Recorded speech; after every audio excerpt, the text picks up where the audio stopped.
Колко важно е, когато общуваме с децата си, да го правиме по начин, по който им показваме, че те също са важни и авторитетни.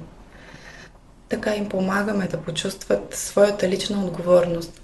Едно дете е все още малко, обаче когато му демонстрираме нашето уважение към него, то вече иска да поема отговорност и да се държи спрямо нас и околния свят като по-голям човек.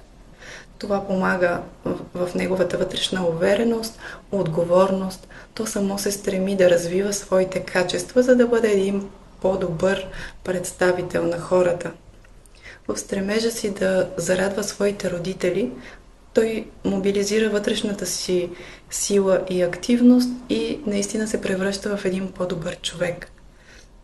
Когато му се караме, той се затваря, смачква, губи своята вътрешна увереност, почувства го.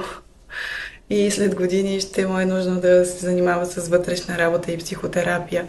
Вместо това просто можем да го подкрепяме, да му помагаме, да проявяваме разбиране и много важно да осъзнаваме, че децата в възрастта, в която са, нямат все още развити всички умения, които се предполага, че ние имаме. Дечицата, тези мили, чисти душици, дошли сред нас и дали ни привилегията и отговорността да се грижим, да им показваме и да ги възпитаваме, са една добра възможност и ние самите да израстваме чрез тях. Колкото повече успяваме да бъдем внимателни и разбиращи към тях, толкова по-добре се развиват и нашите умения сами себе си да почувстваме възможността ни да общуваме с уважение и към останалите хора покрай нас, колеги, близки, приятели и случайно срещнати на улицата.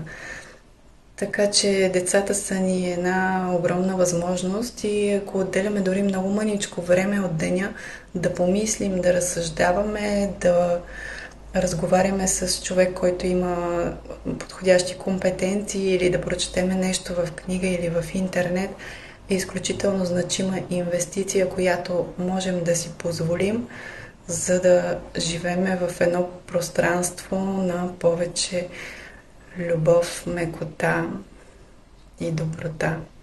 Благодаря.